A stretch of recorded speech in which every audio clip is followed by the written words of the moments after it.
बिस्मिल्लाहिर्रहमानिर्रहीम। अस्सलाम वालेकुम प्यारे व्यूअर्स, उम्मीद है बिल्कुल ठीक होंगे। आज मैं लाई हूँ आपके लिए जिंगर फ्राइज़ की ऐसी रेसिपी जिसमें ना चिकन डलेगा, लेकिन आपको इसका टेस्ट जो है ना बिल्कुल चिकन वाला मिलेगा। आप चिकन जिंगर भूल जाएंगे, ये इस कदर मज़ेदार क्रिस्पी बनेंगे। और सबसे बढ़ के जो है ना ये बजट कंट्रोल रेसिपी है, तो रेसिपी जो है ना वो आपने स्किप किए बगैर देखनी है। ठीक है, इसके लिए जो है ना सबसे पहले हमने 1.5 कप मैदा लेना है। ठीक है, मेजरमेंट के हिसाब से जो है ना ये परफेक्ट रेसिपी है। 1.5 कप मैदा लेना है। इसके अंदर आपने हाफ़ टी स्पून अदरक का पाउडर, जिंजर पाउडर डालना है। ठीक है, अगर ये ना हो तो आप पेस्ट भी डाल सकते हैं। उसके बाद इसके अंदर हाफ़ टी स्पून जो है ना chaat masala, half tea spoon पिसा हुआ धनिया, हाफ़ टी स्पून लाल मिर्च पाउडर, हाफ़ टी स्पून ही नमक डालना है और हाफ़ टी स्पून आपने इसके अंदर चिकन पाउडर डालना है। ठीक है, उसके बाद इसके अंदर 2 टेबल स्पून जो है ना घी डालना है, मेल्ट किया हुआ। उसके बाद इसके अंदर जो है ना हस्बे ज़रूरत हमने पानी डालना है। इसकी जो है ना हमने गाढ़ी सी लई बना लेनी है, ना बहुत ज़्यादा थिक होनी चाहिए और ना ही बहुत ज़्यादा पतली होनी चाहिए। ठीक है, स्लरी जो है ना हमने ऐसी बनानी है जो कि जो है ना हमारे जिंगर के ऊपर जो है ना वो स्टे हो जाए। ठीक है, इस तरह से इसको अच्छी तरह से आपने जल्दी से मिक्स कर लेना है। उसके अंदर 3 से 4 ड्रॉप्स जो है ना इसमें आपने ऑरेंज कलर के डालने हैं। इससे जिंगर के ऊपर जो है ना बहुत खूबसूरत सा कलर आ जाएगा। आप ये देख सकते हैं, इस तरह से जो है ना हमें इसकी जो है ना कंसिस्टेंसी आप चेक कर लें, ये इस तरह से हमें चाहिए है। ठीक है, रनिंग फॉर्म में। और उसके बाद इसको हमने एक साइड पे रख देना है। अब हमने लेना है दोबारा से मैदा लेना है। 1 कप यहाँ पर मैंने मैदा लिया है। ठीक है, इसके अंदर मैंने 2 से 3 चुटकियाँ जो है ना नमक की डाल दी हैं। इनको से अच्छी तरह से मिक्स कर लेना है।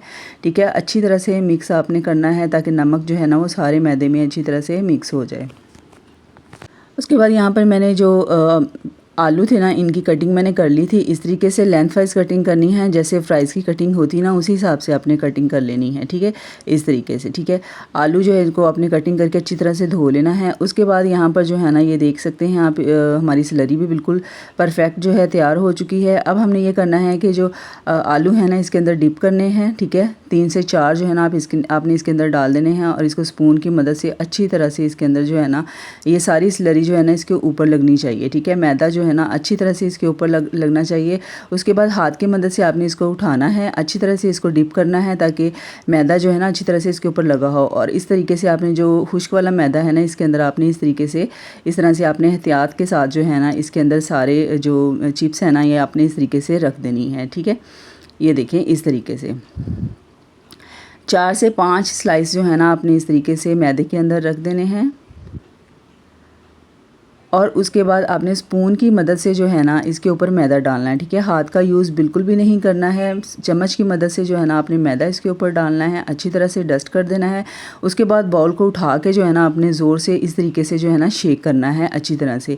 इससे ये होगा कि जो फ्राइज़ है ना इनके ऊपर बहुत ज़बरदस्त से जो है ना क्रम्स बहुत ज़बरदस्त बनेंगे।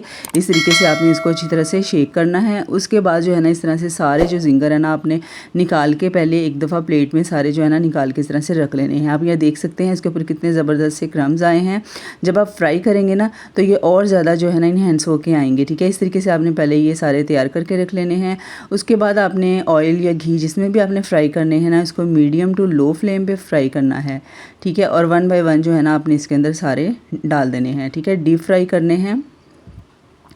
इसके साथ ही अगर आप चैनल पर नए होते हैं तो प्लीज़ चैनल को सब्सक्राइब कर लिया करें। ऐसी ही मज़ेदार सी रेसिपीज़ के लिए बेल नोटिफिकेशन को ऑन कर लिया करें ताकि हर आने वाली वीडियो जो है वो आपको टाइम पर मिलती रहे। यहाँ पर आपने एक चीज़ का ख्याल रखना है कि आपने इसको मीडियम टू लो फ्लेम पे ही फ्राई करना है। ठीक है, फ्लेम जो है ना हाई करेंगे तो ये ऊपर से तो क्रिस्पी बन जाएंगे लेकिन जो आलू है ना वो अंदर से बिल्कुल कच्चे रह जाएंगे। ठीक है, तो इसलिए आपने मीडियम टू लो फ्लेम पे इनको फ्राई करना है। आप यहाँ पर देख सकते हैं मैंने पहला बैच जो है इस तरीके से फ्राई कर लिया था। ऊपर आप देख सकते हैं कितने खूबसूरत से क्रम्स आए हैं। पूरी रेसिपी को इसी तरीके से आपने फॉलो करके बनाना है तो इंशाल्लाह आपके भी जो है ना फ्राइज़ ऐसे ही बनेंगे, बहुत मज़ेदार क्रिस्पी। तो आपने मुझे ज़रूर बताना है, फ़ीडबैक देना है कि आपको ये रेसिपी कैसी लगी है और सबके साथ शेयर करना मत भूलिएगा। प्लीज़ चैनल को सब्सक्राइब कर लीजिएगा। आपके प्यारे से कमेंट से और सब्सक्राइब करने से बहुत हौसला अफजाई होती है। ठीक है जी, अपना बहुत सारा ख्याल रखिएगा। अल्लाह हाफिज़, फ़ी अमान अल्लाह।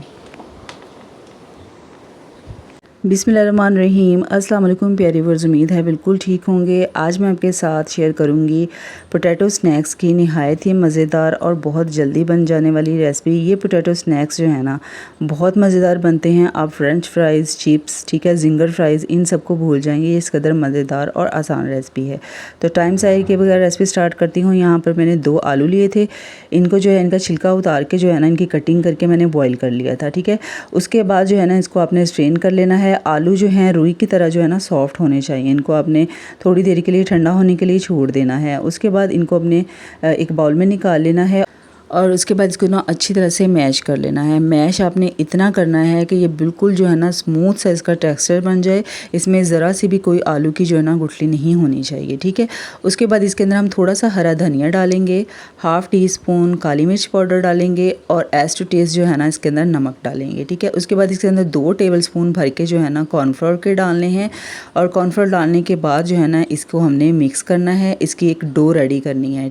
बिल्कुल आटे की तरह जो है ना इसको आपने गूंदना है, ठीक है। अच्छी तरह से मिक्सिंग करनी है और ना ही इसकी डो जो है ना वो बहुत हार्ड चाहिए, ना ही बहुत थिक चाहिए।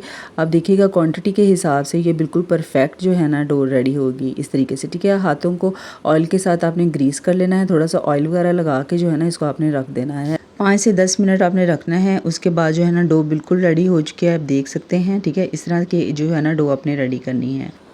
उसके बाद ना आपने गुलाब जामुन के साइज़ का जो है ना थोड़ा सा पोर्शन ले लेना है डो में से और इसकी जो है ना बॉल बना लेनी है इस तरीके से। और उसके बाद बिल्कुल हल्के हाथों के साथ जो है ना आपने प्रेस करना है, ठीक है, इस तरीके से। और कोई नाइफ़ ले लें, ठीक है, या कुछ स्पून है तो स्पून ले लें। कोई भी ऐसी चीज़ ले लें जिससे जो है ना इसके ऊपर हम लाइनिंग लगा लें। इस तरीके से हल्के हल्के से कट लगाने हैं, ठीक है। इस तरह से इसके ऊपर आप डिज़ाइनिंग जो है ना कोई और भी कर सकते हैं, ठीक है। इसके ऊपर आप बॉक्स भी बना सकते हैं, ठीक है। मैंने इसके ऊपर जो है ना लाइनिंग लगा दी थी, इस तरीके से कट लगा दिए थे। इससे बहुत प्यारी और ख़ूबसूरत सी जो है ना लुक आ जाएगी, ठीक है। और बिल्कुल देखने में भी बहुत ही मज़ेदार लगेंगे। और उसके बाद जो है ना इस तरह से सारे जो है ना पहले रेडी करके रख लेने हैं, ठीक है।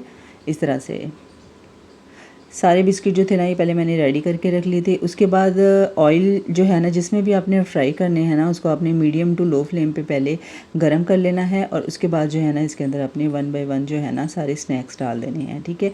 फ्लेम जो है वो आपने मीडियम टू लो ही रखनी है, हाई फ्लेम पर नहीं इनको फ्राई करना। उसके बाद चम्मच की मदद से जो है ना इसके ऊपर आपने ना ऑयल डाल देना है, ठीक है। इससे ये होगा कि जो ऊपर शेप बनी हुई है ना, ये जब हम इसकी साइड चेंज करेंगे तो ये शेप ऐसी ही रहेगी, ठीक है। इसकी शेप जो है ना ख़राब नहीं होगी, ठीक है। एक तरफ से गोल्डन कलर आ चुका है, अब दूसरी तरफ से भी हम इसको इसी तरीके से जो है ना फ्राई कर लेंगे। और प्यारा सा लाइट गोल्डन कलर आने पे जो है ना इनको हमने निकाल लेना है, ठीक है। बहुत ज़्यादा डार्क गोल्डन कलर नहीं करना है वरना इसका टेस्ट जो है ना वो वाला नहीं आएगा, ठीक है। इस तरह का जो है ना लाइट सा गोल्डन कलर चाहिए है। उसके बाद सारे जो हैं हम निकाल लेंगे। इसके साथ ही अगर आप चैनल पर नए होते हैं तो प्लीज़ चैनल को सब्सक्राइब कर लीजिएगा ऐसी ही मज़ेदार यूनिक रेसिपीज़ के लिए। और मज़ेदार से हमारे स्नैक्स भी देख लीजिए बिल्कुल तैयार हो चुके हैं। बहुत ज़बरदस्त बनते हैं, खाने में जो है ना बहुत टेस्टी होते हैं। यहाँ पर मैं आपको दिखाती हूँ तोड़ के, ये ऊपर से बहुत क्रंची होते हैं और अंदर से बिल्कुल सॉफ्ट और जूसी। और टेस्ट जो है ना इनका बहुत ज़बरदस्त होता है। आप मुझे ज़रूर बताइएगा आपको ये रेसिपी कैसी लगी है। सबके साथ शेयर करना मत भूलिएगा और प्यारा सा कमेंट देके तो ज़रूर मुझे बताइएगा आपको ये रेसिपी कैसी लगी है और ट्राई ज़रूर कीजिएगा। अपना ख्याल रखिएगा। अल्लाह हाफिज़, फ़ी अमान अल्लाह।